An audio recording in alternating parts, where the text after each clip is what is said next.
bring you up to speed with what's been happening so far. Now, in the previous video, you would have seen that I got my dream wheels, the 13-inch ATS pepper pots for the truck. 13-inch, brand new tires, and of course we've got the camper shell on the back. I am still searching for a gem top. This is only temporary, all right? So as soon as I get a gem top, this camper shell will be for sale. This is giving me like major Pizza Planet vibes. You can't buy the Pizza Planet rocket.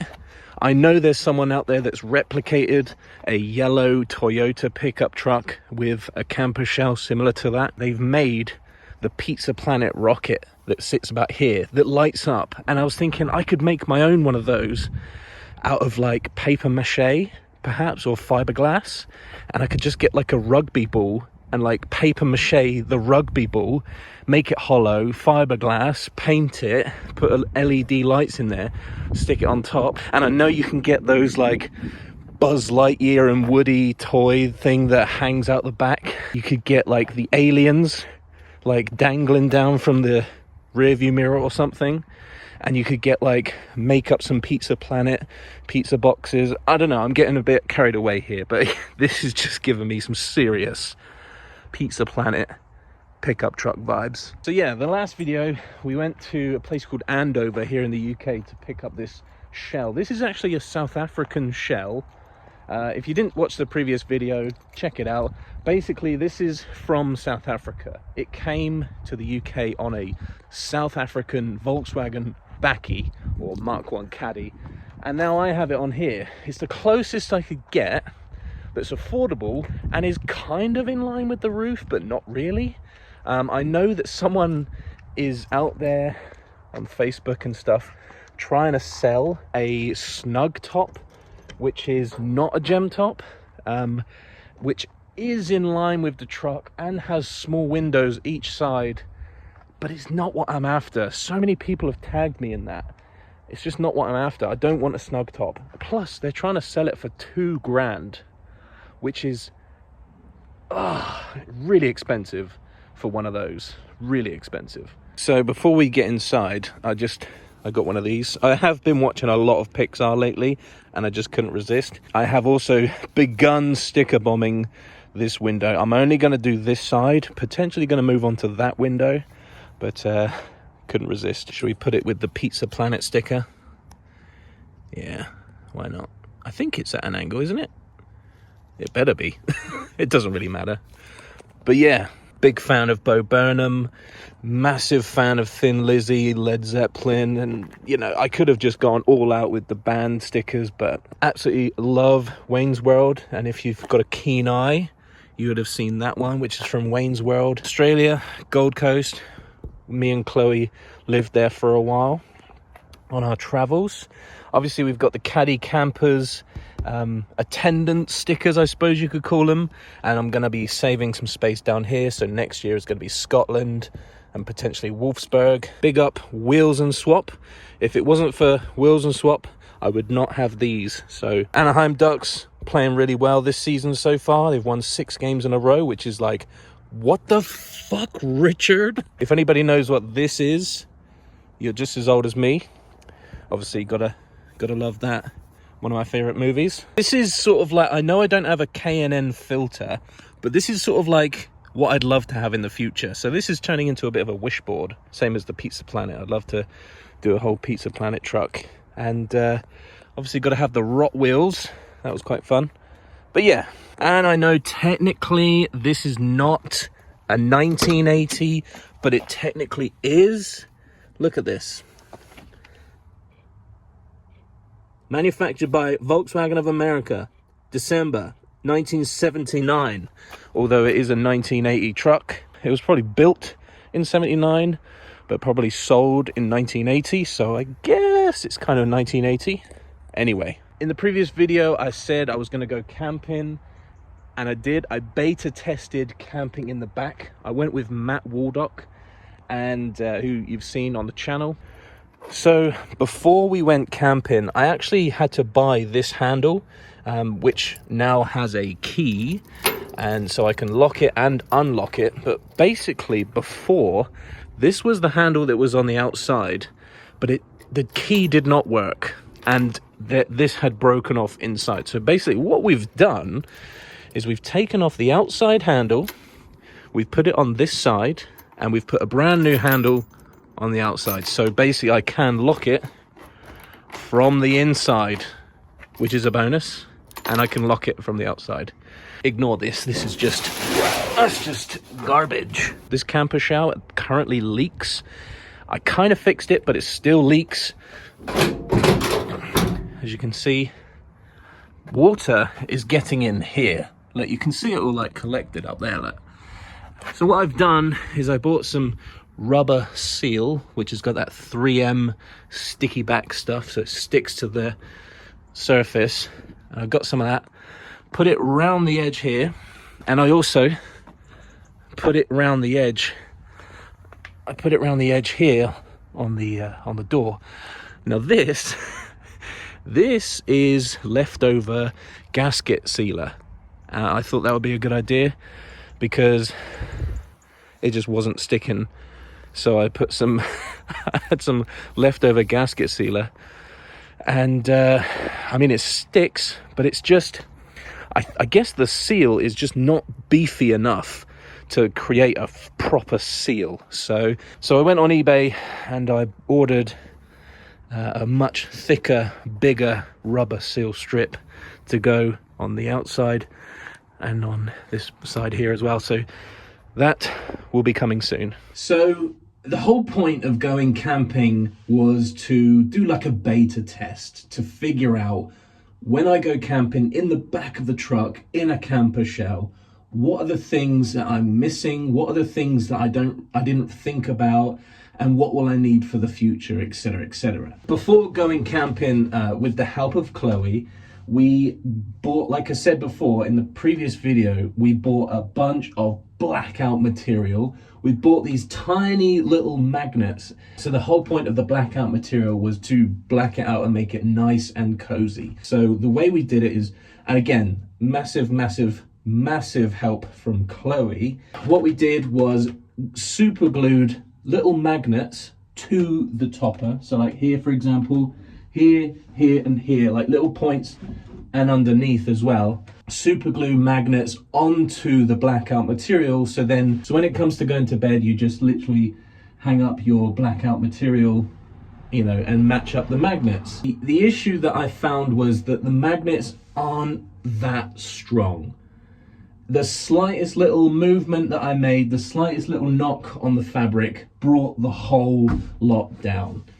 So again, this is the whole point of the beta test, is to figure out the best solution for curtains and you know, blocking out light, you know, making it nice and cozy and privacy, etc., etc. So, because I did have the idea of doing like, you know, double-sided Velcro tabs along, but I thought the condensation will just rip those down, and it did get very condensation-y on the roof.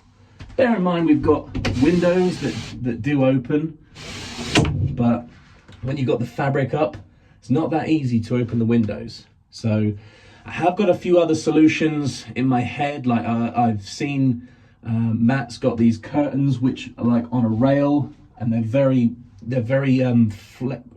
sort of like stretchy fabric, these curtains. And because I didn't really want to make this look like a camper, like a classic, you know, bay window camper with the bunting. I didn't want to have like plaid curtains or anything like that. I just want this to be nice and simple and sort of stealthy looking. So I'm going to open up the comment section for this video, and I just would love for your suggestions for curtains, blackout material, any suggestions to sort of help, you know, block out the light when it's nighttime and, you know, you want to go to bed. Yeah, leave your suggestions below. Remember, this is sort of like a budget build thing, so it's not like I've got loads of money to just splash out on like high tech and like the best quality everything, and to, you know, I don't want to start drilling stuff in, but, you know, I'd love to hear your suggestions. In terms of cooking, it was mainly like hot dogs and burgers and stuff like that. Normal camping food. I cooked on top of the tailgate using like the camping stove hob thing, sat on a camping chair facing into the back of the truck.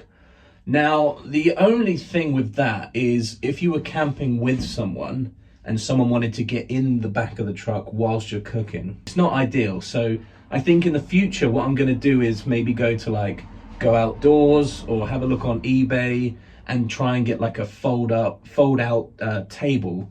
Now we're getting on to the sleeping conditions. So what I used was a very, very wide airbed, which was too wide for this truck. I thought the mattress would be able to like slot in here and inflate around this thing, but in fact it inflated and then sat on top. So not ideal. The mattress was quite high, and then obviously you've got those blackout curtain material thing here. So every time I sort of rolled over, the curtain came down. In fact, I ended up ripping off some magnets off of the wall, off of the, I ended up ripping the magnets off, ripping the glue off, and it was just like half the night I ended up foregoing the blackout material. So must find a better solution for the windows. What I'm going to do in the future is buy a foam mattress and cut it to size just like we did with this foam flooring, which is very modular. Like I said, I showed you in the previous video, these are all put together, these little squares, and we just cut it to size. I think I'm going to do the same thing with like a foam mattress and possibly get some nice material for these wheel arches, so that, in the night, if we are sleeping with a quilt and not a sleeping bag, then we don't want our legs to graze this cold metal in the middle of the night.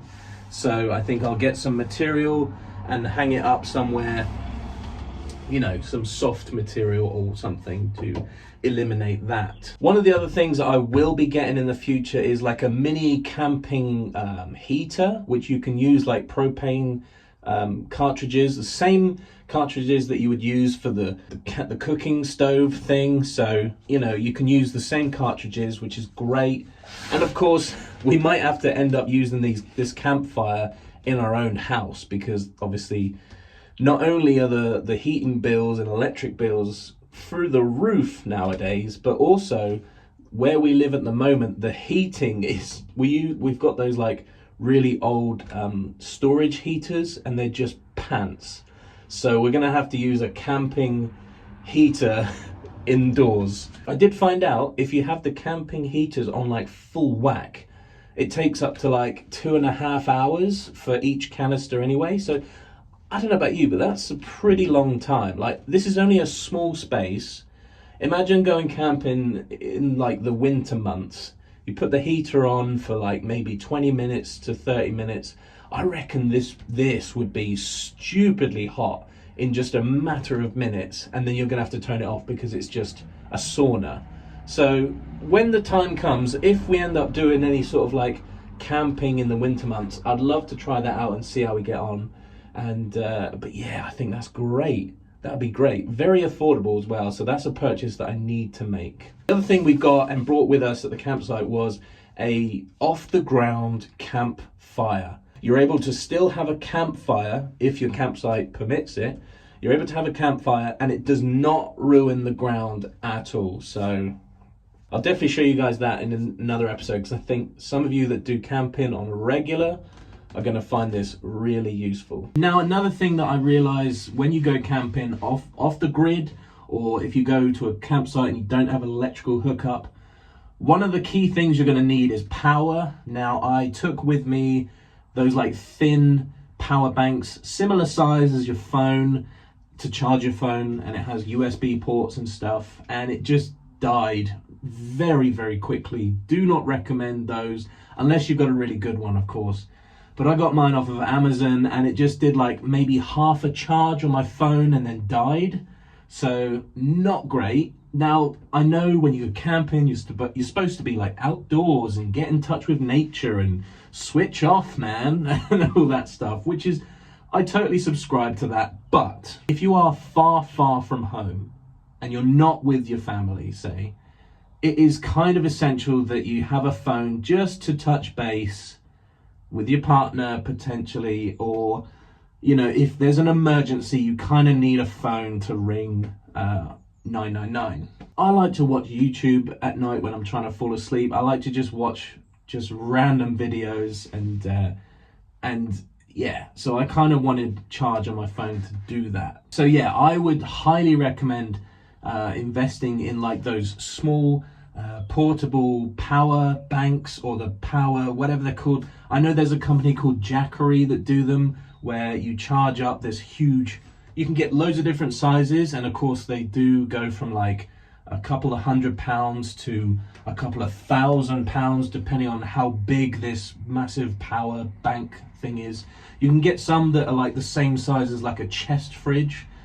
So I will, in the future, I'd love to have a very small power bank that I can charge up and take with me, and it will last more than the weekend. Something I could just plug my phone into, and potentially other little things as well, like a fridge, which is another thing. In the future, I'd potentially love to have a fridge, either with those cool blocks, those frozen cool blocks, or a chest fridge which runs off a 12-volt thing. One of the other things I realized is when it comes to nighttime and you're in the camper shell, you're in the back of the truck, the whole space is taken up by the airbed, and so there's not much space for anything. And obviously in the future, like I said, I'd love to have a foam mattress which will bring the bed height right down.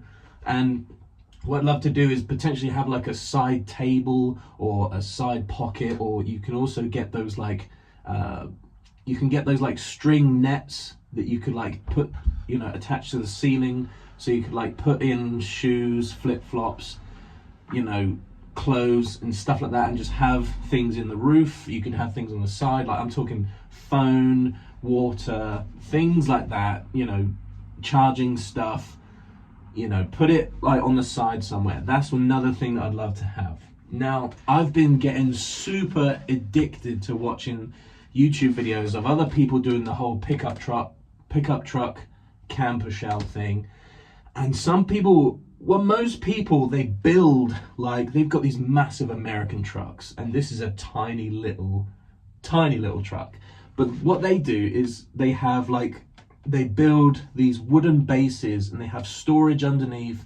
They have like this big planks of wood, and they put their mattress on top, and they've got like all this space and all this storage, and I'm like, gee whiz, like that's like next level. Whereas here in this little Volkswagen pickup, the head height is very limited, and there's no mattress in here at the moment, and already it's like super, you know. So I don't know if I'm going to be doing any sort of like building any storage solutions and stuff like that.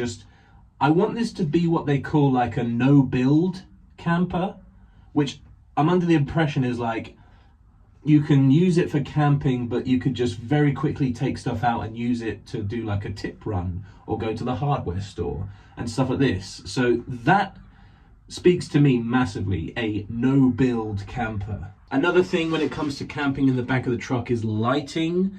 Now, I also had this like thing off of Amazon, which is like a small lantern, and that just ran out of battery very, very quickly. What I could make a suggestion to is bring multiple torches, bring multiple lanterns, and potentially have like fairy lights hung up to make it extra cozy.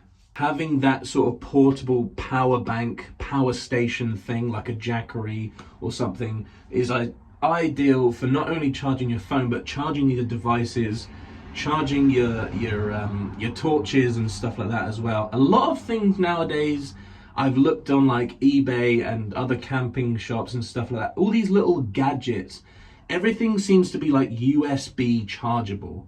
So the more and more little gadgets you acquire, you're going to need power to, you know, charge them up. I don't know if anybody else has this issue, but when it comes to getting out the truck, trying to open the tailgate with one hand, impossible. So what I found is if you use two hands, is a little bit easier.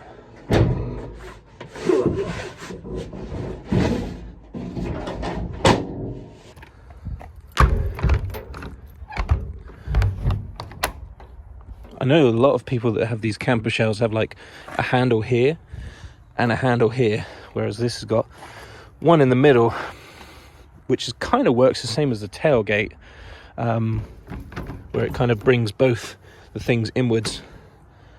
But oh well, it works for now. It does what I need it to do for now. I mean, like I say, I still ideally would love a gem top.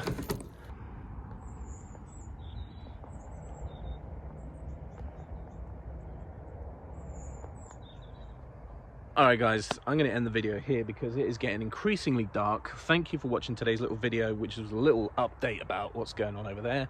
Got a few more videos coming out very soon, so I'd love for you to hit the subscribe button so you don't miss them. If you can, please hit the notification bell so you get told when I release a video. Sometimes I'll do a video and some people don't see it because, you know, blah, blah, blah. And of course, if you want to get in touch with me, the best place is probably Instagram, because I don't really have YouTube comments turned on. It's just toxic and it's horrible. But yeah, Instagram's probably the best place, and you get to see little daily stories of me in the truck. So Instagram. This is still like the coolest thing ever. Look at those parking lights. How cool is that?